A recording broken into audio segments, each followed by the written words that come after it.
Alô, amigos que nos assistem aqui na União Planetária. Quero dizer a vocês que é um grande prazer e um privilégio estar novamente com vocês, falando sobre assuntos que são pertinentes, são importantes, são delicados muitas vezes, mas que devemos abordar. Hoje eu gostaria de falar para vocês sobre a questão das superstições, a questão das crendices e até dos preconceitos que muitas vezes fazem com que caiamos em ilusões e, portanto, nos desiludamos e cometamos erros nas nossas vidas. Nós vemos hoje em dia, por exemplo, que a internet tem veiculado uma série de assuntos. O ser humano conseguiu pôr na internet todo o repositório do conhecimento humano. E junto desse conhecimento vem tanto as partes boas como as partes, digamos assim, ruins ou mais sombrias dessa humanidade. Nós vemos que existe muita pornografia na internet, existe muito a intenção até de fazer com que as pessoas até possam perder dinheiro, né? Utilizando de uma forma indevida, criminosa. Nós vemos a questão da pedofilia pela internet, nós estamos vendo pelos noticiários como muitas pessoas no Brasil e no exterior utilizam a internet para veicular a questão da violência, a questão da pedofilia, a questão do nazismo e outras coisas mais.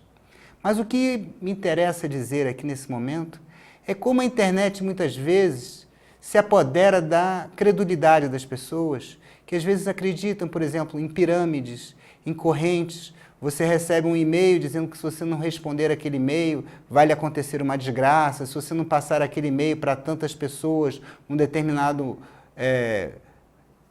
número de dias, aquilo pode acarretar um malefício para você. E tudo isso são superstições, são preconceitos. A gente sabe que tem muitos povos e tem muitas pessoas, determinados estratos da sociedade, que são presos de superstições, são presas a crendices e que isso faz com que a mente delas fique muito limitada e acaba com que aquilo transtorne muito essa pessoa.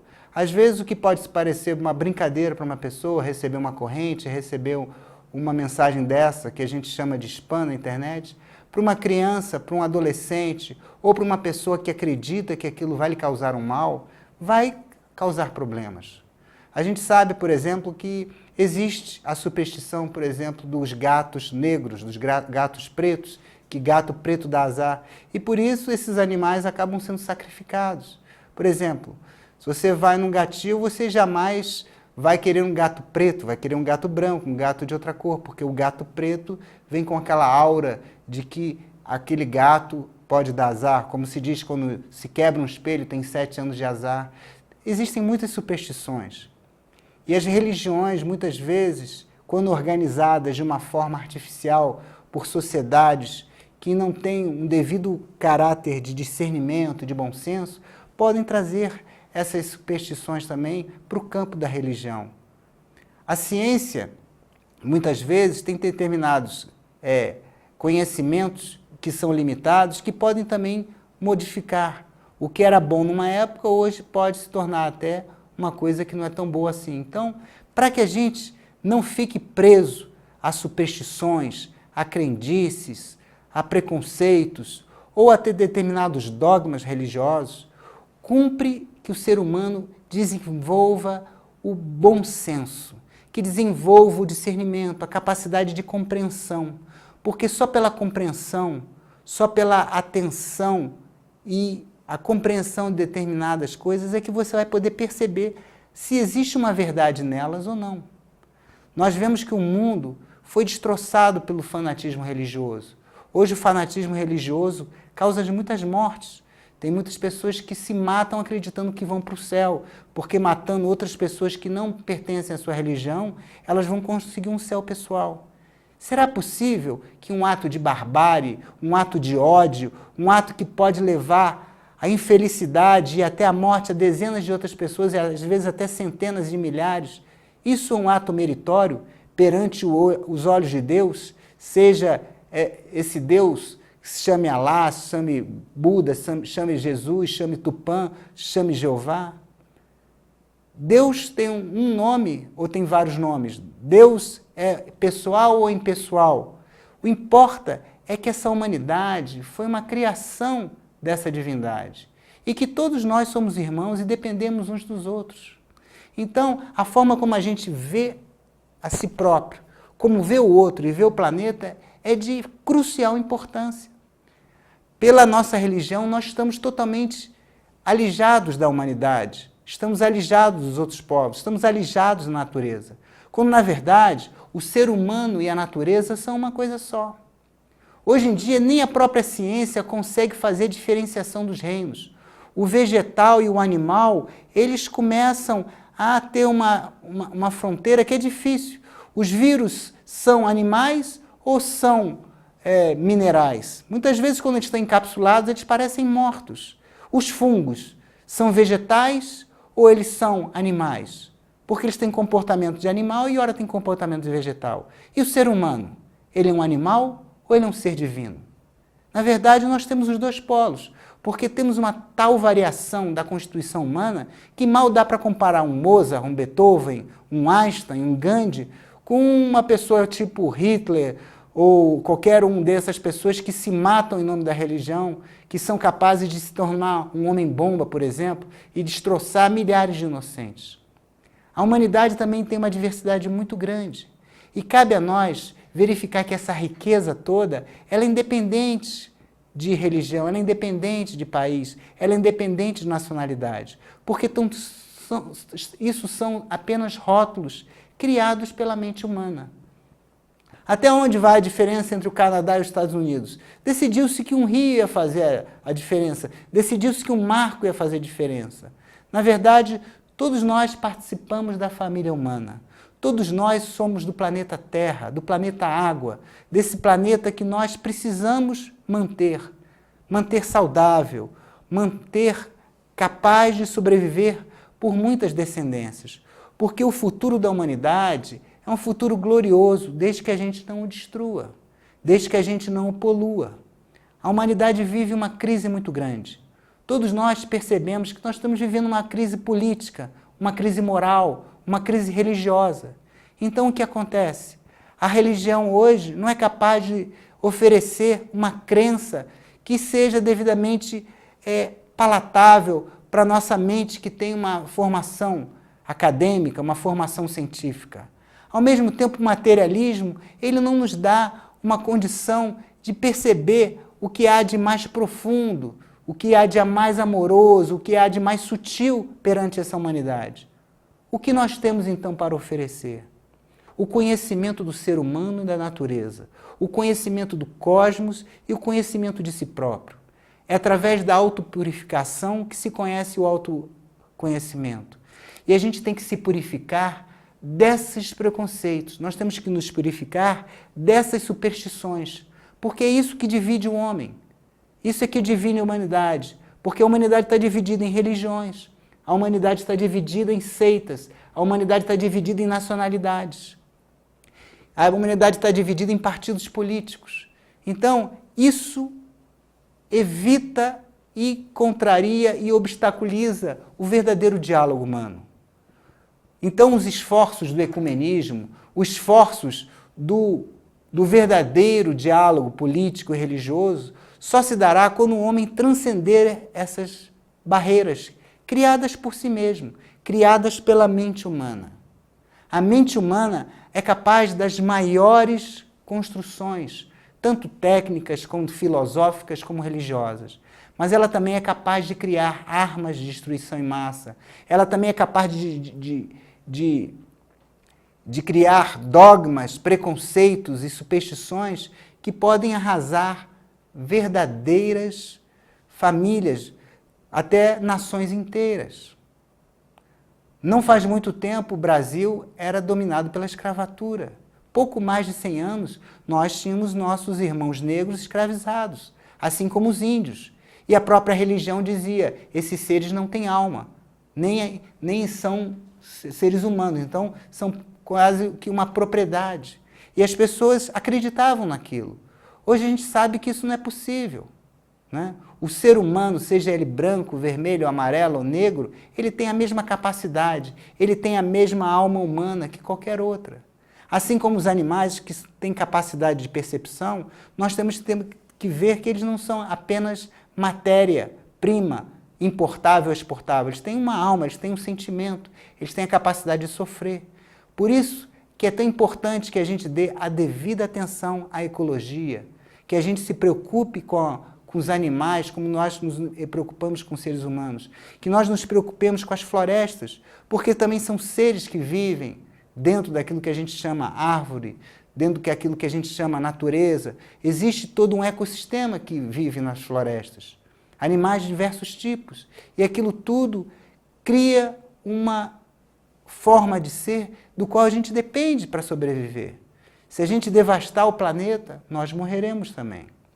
E nós morremos, muitas vezes, quando a gente se deixa limitar por preconceitos, se deixa limitar por dogmas, se deixa limitar por medos que são organizados, muitas vezes, por religiões que não têm a devida vitalidade. Quando a gente acredita que existe um céu e um inferno eterno, a gente acredita que um determinado ato vai nos fazer levar ou para esse céu ou para esse inferno eternos. Então a gente acredita que essa vida, ou algo que nós fizemos aqui, é determinante para um futuro que será eterno. Quando a gente percebe que a vida são ciclos do qual a gente tem que aprender. O ciclo da infância, da mocidade, do apogeu da maturidade, depois da senectitude. A vida são ciclos que a gente vai aprendendo, são oportunidades, são escalas e escolas da vida do qual a gente vai aprendendo, experiências que a gente vai absorvendo e que nós teremos várias oportunidades de aprendizado desde que a gente esteja apto, aberto a aprender. Uma vez eu vi num seriado, que se não me engano era da família Walton, e que mostrava o preconceito contra os alemães na vigência da Segunda Guerra Mundial.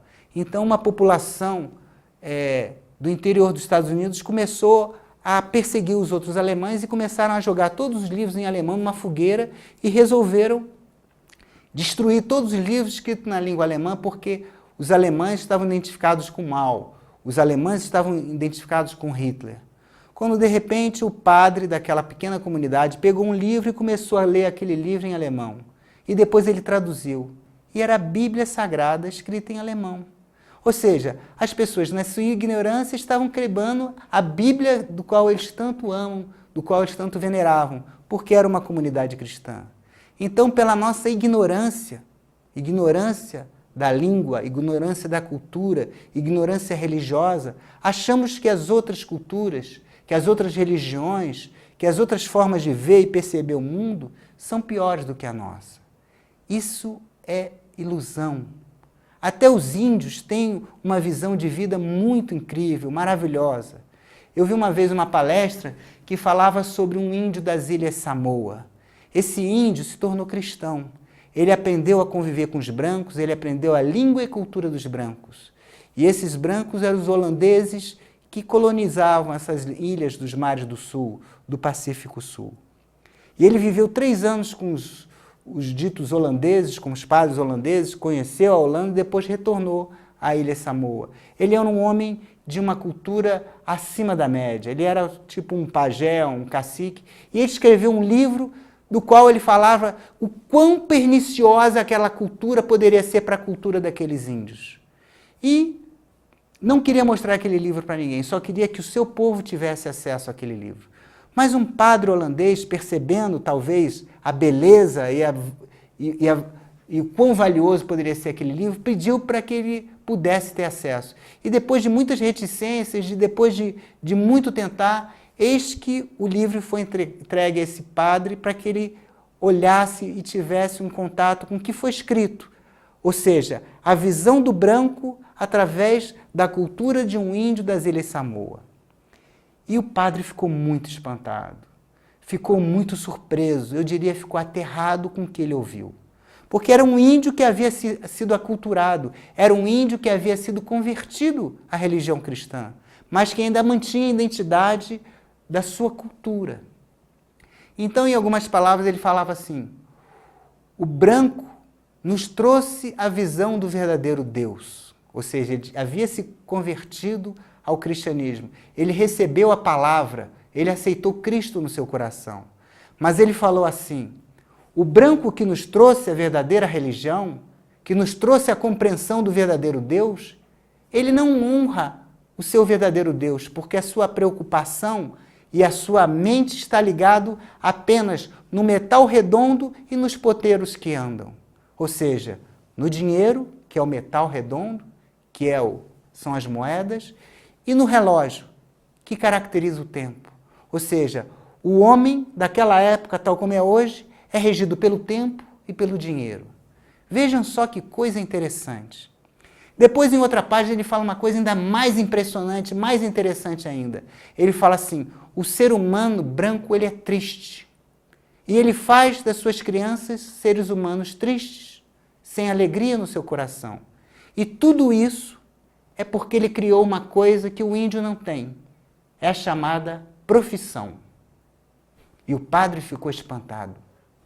O que será a profissão? E o índio, na sua inocência, na sua alegria, na sua forma de ver o mundo, explica para os outros índios o que é profissão. Ele fala assim: digamos, por exemplo, que nós estamos na nossa aldeia. Um índio gosta de pescar, o outro gosta de pegar flores, o outro gosta de pegar frutos, o outro gosta de subir no coqueiro e pegar cocos, e o outro gosta de nadar, e o outro gosta de pescar. E todos os índios, de repente, percebem que um índio sobe no coqueiro e pega cocos muito bem. Então eles decidem, fazem uma reunião e decidem que aquele índio só pode pegar coco. Todo dia, ele tem que pegar coco todo dia, o dia todo, todas as horas do dia. Ele não pode pescar, ele não pode nadar, ele não pode caçar, ele só pode pegar coco. Isso é profissão. Traduzido na nossa cultura, é tornar essa cultura totalmente obsessiva e compulsiva. Ou seja, você se dedica só a alguma coisa e você deixa o seu universo, as suas capacidades, todas as suas capacidades potenciais totalmente aniquiladas, porque você só pode se dedicar a uma coisa. Se eu sou médico, eu não posso ler, eu não posso cantar, eu não posso dançar, eu não posso mexer com carpintaria, eu só posso estudar medicina. Será que um médico que só sabe medicina, um bom médico será?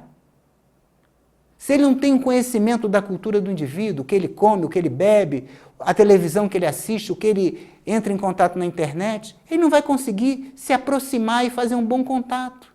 Ele pode até saber muito de medicina, mas ele não conhece da pessoa humana. Então não adianta você só saber de doença. Você tem que conhecer o indivíduo, você tem que entender a cultura e o ambiente no qual ele está. Por isso que esse índio falou o quão perniciosa era o aparecimento da profissão. Porque o índio só poderia pegar coco. Ele não poderia nadar, ele não poderia pescar, ele não poderia ficar na rede sem fazer nada. Porque a nossa cultura fala que você tem que fazer alguma coisa, você tem que trabalhar, você tem que ter uma profissão. E ele discute depois muito mais coisas, ele mostra como a cidade não tem verde, como a cidade cheirava mal, como a cidade era poluída, como a cidade não tinha luz, como as casas eram fechadas, mal arborizadas, como o cheiro, não havia ventilação, o vento não penetrava nas casas, como era triste a casa dos brancos. E assim ele discorre uma série de coisas sobre a alimentação, sobre a higiene, sobre as formas dos brancos lidarem uns com os outros e lidarem com os próprios índios. Se a gente pudesse ser observado de fora, talvez por uma cultura, quantos defeitos e críticas não haveriam? Nós temos muitos defeitos, muitas dificuldades. Existem sempre uma forma de crítica que está baseada no preconceito, quando a gente critica uma outra religião, quando a gente critica outra cultura. Muitas vezes o ocidental chega para o oriental: o que adianta você levar comida para os seus ancestrais que morreram? Ele não vai poder comer e ele pode retrucar para a gente: que adianta você levar flores? Ele também não vai poder receber. E assim a gente não sabe lidar com a morte, porque a gente não sabe lidar com a vida. A gente acredita que as coisas são definitivas. E nada é definitivo nessa vida, porque tudo são ciclos. Sócrates falou muito bem: depois da inspiração vem a expiração, depois da expiração vem a expiração. Depois do dia vem a noite, depois da noite vem o dia. Depois do sono vem a vigília, depois da vigília vem o sono. Então, depois da vida vem a morte, mas depois da morte vem a vida.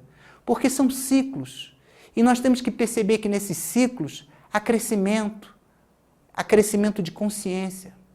Já é hora que nós despertemos as nossas consciências e aprendemos a diferenciar o joio do trigo e não transformar a religião em comércio, não transformar a política em comércio, não nos deixar enganar por aqueles que querem nos enganar, nos dizendo serem nossos amigos ou que vão nos aproximar de Deus.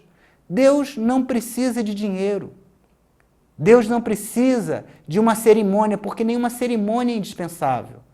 Então, se você não batizou, ou não crismou, ou não recebeu uma determinada unção na hora da morte, não é tão importante quanto a verdadeira vontade ou a verdadeira motivação interior. O que é importante não são as liturgias externas, é o proceder e a moral interna de cada um. O mundo está se dividindo rapidamente entre fanáticos de um lado e materialistas de outro. Talvez a gente tenha que descobrir um caminho do meio, em que haja uma verdadeira religiosidade, na verdadeira acepção de que religar é se religar, ligar o verdadeiro ser humano com a divindade que mora no seu interior, e que mora no interior de cada criatura, e que mora no interior da humanidade, da natureza. E com isso haja um verdadeiro respeito. Respeito pelo outro, respeito a si mesmo. Respeito à cultura do outro, como você respeita a própria cultura. Respeito a cada um na sua pátria, sabendo diferenciar que as nacionalidades são apenas necessidades temporárias. Nós estamos vendo a comunidade europeia em que as pessoas estão abrindo mão do seu papel moeda, até da sua própria cultura, em função de um bem maior comum. Um dia, isso vai acontecer também na América Latina, como está acontecendo também na América do Norte, como a gente está vendo que o planeta precisa se unir para poder superar as diferenças sociais. Nós temos que superar a miséria. Por exemplo, a miséria que se estabeleceu na África, um país que foi estraçalhado pela escravidão e hoje está sendo dizimado pela AIDS, pelo vírus Ebola.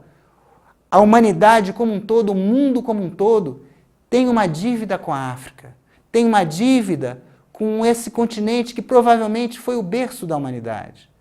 Nós não podemos fazer apenas de um continente apenas mão de obra escrava e mão de obra ou matéria-prima para que a gente se desenvolva. O mundo todo tem uma função, um débito com todos os outros. Então, hoje, quando nós vemos organismos internacionais querendo perdoar as dívidas dos países mais pobres, isso deve ser visto com um interesse muito grande, porque esse ato de compaixão humanitário a nível internacional mostra que essa compaixão, que é talvez uma das máximas do budismo, da solidariedade dos chineses, uma coisa que vai fazer com que o mundo possa realmente se dar as mãos. Independente da forma como se diz, amor, paz, água ou Deus. O que importa é que todas as religiões falam disso. Falam da paz, falam da tolerância, falam da compaixão, falam da educação, falam do respeito aos mortos, respeito aos ancestrais, respeito aos mais débeis, aos enfermos, aos órfãos, às viúvas. Nós temos que ter um cuidado com aqueles que são desvalidos. Nós temos que ter um cuidado com aqueles que estão precisando de ajuda, como os animais, por exemplo, que correm risco de extinção.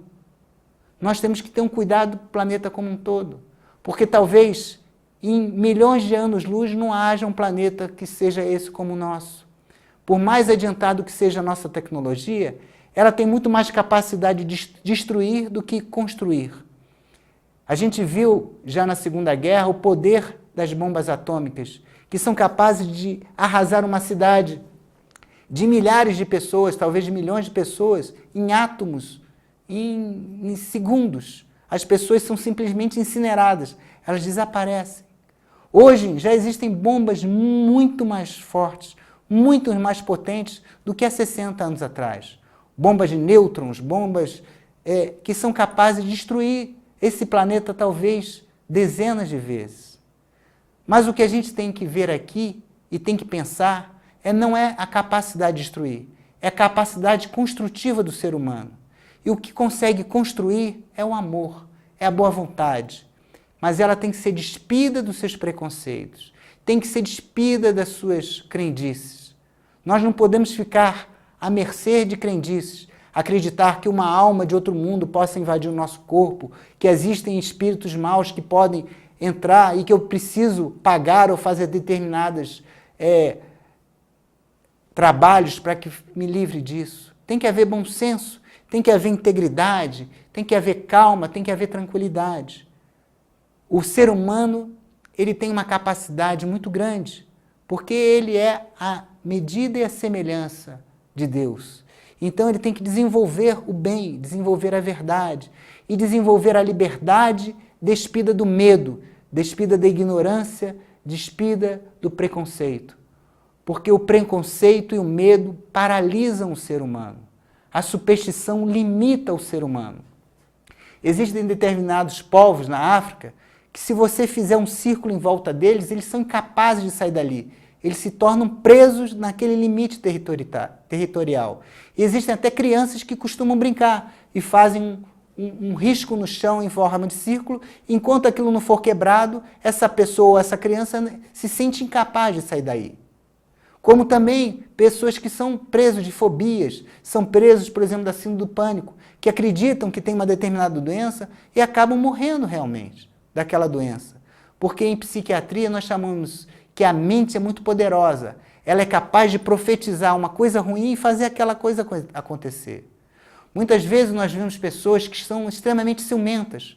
Por exemplo, é muito comum nós vermos pessoas alcoolizadas que têm um ciúme doentia do seu parceiro ou da sua parceira. E, em função daquilo, tornam a vida dessa pessoa um verdadeiro inferno. Eu sei que você tem outra, eu sei que você me trai com fulano, cicrano. E de tanto tornar a vida dela um inferno, acaba que ela acontece de estar vulnerável e se aproximando de uma outra pessoa. E essa pessoa fala, eu não te disse? Tá vendo? Eu sabia. E esse sabia é ter a mente coberta pela razão e a intuição foi embora, a emoção foi embora, porque ela é a razão coberta pelo seu próprio preconceito, pela sua própria forma parcial de ver as coisas. Na verdade, o alcoólatra muitas vezes é um impotente, por causa que a bebida é capaz de atrapalhar a sua performance sexual, até causando disfunções eréteis. Então, como ele se acha incapaz de poder satisfazer a sua esposa, seja do ponto de vista afetivo, porque o álcool também embrutece a pessoa, e do ponto de vista também anatômico e fisiológico, porque o álcool é capaz de alterar o seu equilíbrio psicofísico e ela não consegue, então, conseguir realmente praticar a relação sexual, ela começa a ter fantasias, que são verdadeiros delírios. E esses delírios têm que ser banidos, porque muitos de nós temos delírios também. Delírios até comunitários, que muitas vezes se tornam até a moral dominante, como há 100 anos atrás, de que o negro não era sequer uma raça, sequer um ser humano, que os índios também não eram sequer seres humanos. E hoje a gente sabe que nós quase exterminamos a raça indígena, que por acaso era a herdeira natural das Américas. Então temos que ter um respeito muito grande por todas as populações, por todos os povos e por todas as culturas. Mas devemos ter bom senso, ter discernimento para aceitar aquilo que é bom, belo, útil e razoável. Tudo tem que passar pelo crivo da nossa consciência. Desde criança, desde jovem, temos que aprender a raciocinar e não nos deixar enganar, nem por políticos, nem por religiosos que sejam também dominados por falsas crenças, dominados por falsas ideologias. Cazuza já nos avisava nas suas músicas do problema da ideologia. A ideologia pode ser perniciosa também. Foi uma ideologia perniciosa que levou a Alemanha ao Holocausto nazista. Temos que ter muito cuidado para não ser dominados por falsas ideologias, falsos preconceitos, falsas superstições e falsas crendices.